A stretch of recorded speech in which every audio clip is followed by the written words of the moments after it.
All right, part two. So if you remember, we talked about the Neolithic Revolution, how trade, and then it led to the development of civilizations. So a civilization is characterized as a complex city. So in order to be a civilization, it has to have certain things. Cities have to be built, governments have to be created, religion has to be established. And in this period of time, people were either monotheistic, meaning they believed in one god, or polytheistic, meaning they believe in many gods. Generally, people believed in what they were afraid of. So if they were afraid of the weather, they worshipped the weather. If they needed the corn to survive, they worshipped corn.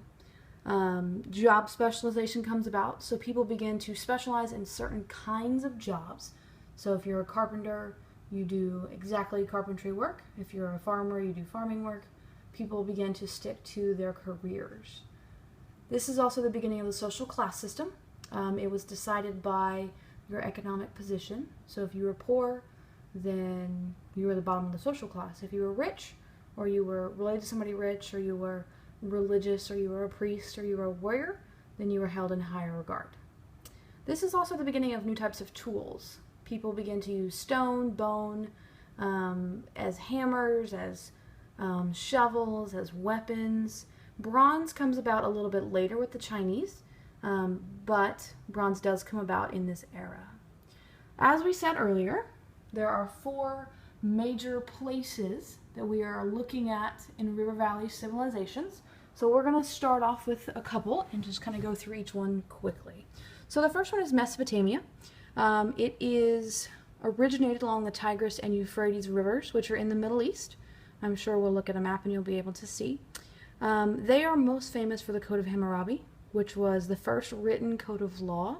It was written by a king who was a leader of the city of Babylon. They also are known for cuneiform, which is a form of writing. They were not as advanced as the Egyptians with hieroglyphics, but they were relatively advanced.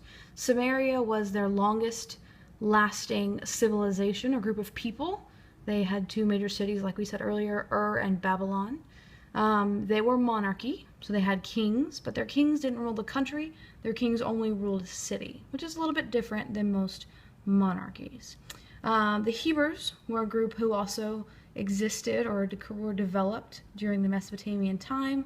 They are known for the Ten Commandments, which most people are familiar with. They also started the religion of Judaism, or people who are called Israelites or Jews. The thing about these guys is that they are monotheistic. They are the only religion in this area that is monotheistic. Everybody else believes in multiple gods, and they believe in one. So that's a little bit different. They're a little bit different than everybody else. So the Hebrews, they're Judaism, they're monotheistic. All right, so let's go to Egypt. So Egypt basically was originally started along the Nile River. It still is by the Nile River in North Africa.